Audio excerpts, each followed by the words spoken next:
Berjumpa lagi dalam permenungan kita edisi Senin 8 Mei 2023, Pekan kelima Paskah. Bacaan-bacaan liturgi hari ini, bacaan yang pertama dari Kisah Para Rasul bab 14 ayat 5 sampai 18 dan bacaan Injil dari Injil Yohanes bab 14 ayat 21 sampai 26. Paulus dan Barnabas sedang berada di Ikonium. Tetapi karena sekelompok orang di Ikonium itu membuat sebuah gerakan yang mencelakakan Paulus dan Barnabas, akhirnya Paulus dan Barnabas berpindah tempat ke Listra dan ke Derbe. Di sana mereka melakukan sebuah mujizat. Orang yang sejak lahir tidak bisa berjalan karena kakinya lemah, kemudian bisa berjalan. Dan orang-orang di kota Derbe dan Listra yang menyaksikan peristiwa itu menganggap bahwa Paulus dan Barnabas adalah dewa yang datang dalam wujud manusia. Dan lebih jauh mereka lalu akhirnya mempersembahkan kepada Paulus dan Barnabas harta benda mereka. Apa reaksi Paulus dan Barnabas? Paulus dan Barnabas mengkoyakan pakaiannya karena mereka merasa bahwa bukan itulah tujuan mereka. Pewartaan, memberikan, menyatakan, mengungkapkan, mewartakan kabar gembira, kabar sukacita tidak bertujuan supaya mereka yang dipuji dan dimuliakan, tetapi bertujuan supaya orang-orang di tempat itu bertobat, meninggalkan perbuatan mereka yang sia-sia dan mulai percaya kepada Allah dalam diri Yesus Kristus. Saudari dan saudara yang terkasih, dari peristiwa yang dinyatakan atau yang diceritakan dalam bacaan pertama hari ini, ada 1-2 pesan yang perlu kita catat. Yang pertama, kejahatan atau kekerasan tidak mesti dilawan dengan kejahatan dan kekerasan pula. Paulus dan Barnabas ketika tahu bahwa di Ikonium itu ada sekelompok orang yang mau mencelakakan mereka, melakukan kejahatan, mereka meninggalkan tempat itu. Mereka tidak berhadapan untuk bentrok, tetapi mereka mencari jalan aman, bukan karena takut, tapi ini adalah sebuah cara yang mengajarkan bahwa kekerasan tidak perlu dilawan dengan kekerasan. Saudari dan saudara yang terkasih, seringkali terjadi kekerasan dalam kehidupan kita atau yang kita alami. Dan kita terkadang atau banyak kali mau melawan kekerasan itu dengan kekerasan. Tidak. Kita diajak untuk membalas kejahatan dengan kebaikan. Atau sekurang-kurangnya kita mencari jalan supaya tidak menimbulkan kekerasan yang lebih hebat. Tidak menimbulkan kejahatan yang lebih hebat. Lebih baik kita memilih jalan lain supaya kekerasan yang lebih hebat tidak terjadi. Kejahatan yang lebih hebat tidak terjadi.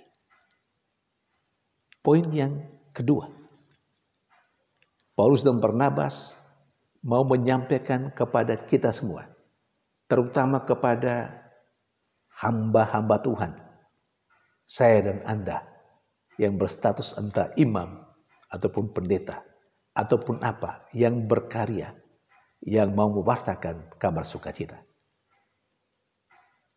Kita mewartakan kabar sukacita dengan tujuan orang yang mendengarkan karya pewartaan kita pada akhirnya menanggalkan perbuatannya yang sia-sia, memperbaharui kehidupannya dan percaya kepada Allah dalam diri Yesus Kristus.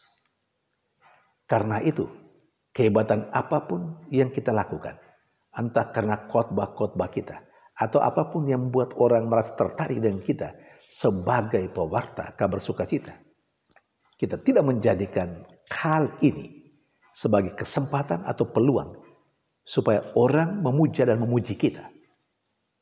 Lebih lagi, supaya kita mengumpulkan harta, mengumpulkan uang, persembahan yang orang berikan kepada kita. Kita memang terkadang mengatakan ini kepada Allah, tetapi kita yang menggunakannya, kita yang memakainya. Melalui bacaan pertama hari ini, sekali lagi Paulus dan Barnabas menegaskan bahwa mereka merasa bukan itu tujuannya. Bukan supaya mereka mendapat harta benda karena apa yang mereka lakukan. Saudari dan saudara yang terkasih, dalam keseharian kita sering mendapatkan atau menemukan, atau kita sering berjumpa dengan tipe orang yang mewartakan kabar sukacita untuk mendapat cuan, untuk mendapat harta, untuk mendapat kekayaan. Dan bagi kita yang mendengarkan, yang menyaksikan mungkin pengkhotbah hebat, siapapun itu, mereka adalah sarana di mana kita sampai pada keimanan kita. Sarana supaya melalui pewartaan mereka kita bertobat, meninggalkan perbuatan hidup kita yang sia-sia dan mulai percaya kepada Allah. Dalam bacaan yang kedua, Yesus berbicara banyak hal kepada para muridnya.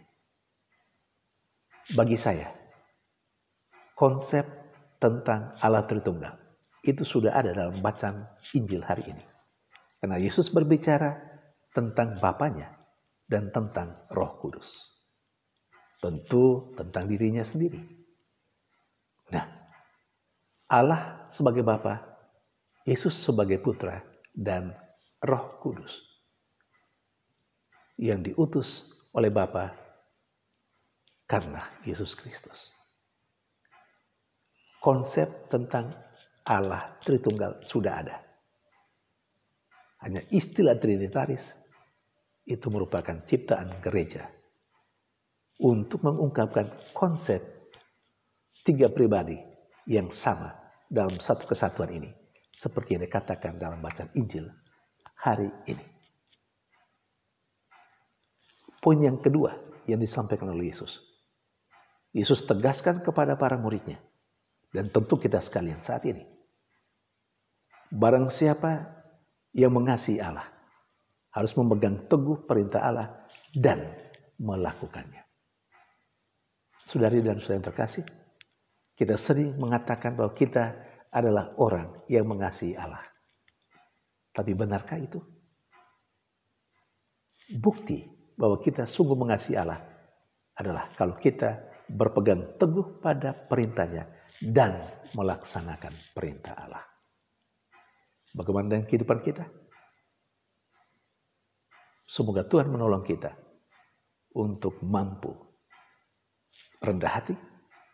Kalau kita mewartakan sabda Tuhan, mewartakan kabar sukacita, bukan pertama-tama untuk mengumpulkan duit bagi diri kita, bagi kehidupan kita, dengan alasan-alasan yang mulia dan biblis barangkali, tetapi sesungguhnya untuk kekayaan diri sendiri. Kita belajar dari Paulus dan Barnabas. Ketika pada mereka dipersembahkan banyak harta, mereka menolak. Bahkan mereka mengkoyakan pakaiannya. Karena apa? Mereka mengatakan mereka cuma manusia yang datang untuk mewartakan kabar sukacita supaya mereka bertobat. Supaya mereka meninggalkan hidup mereka yang lama dan percaya kepada Allah. Jangan sampai kita memakai peluang status kita, profesi kita barangkali, sebagai pewarta untuk mengumpulkan harta. Dan yang kedua, kalau kita sungguh mengasihi Allah, kita berpegang teguh pada perintah Allah dan melaksanakannya. Tuhan memberkati.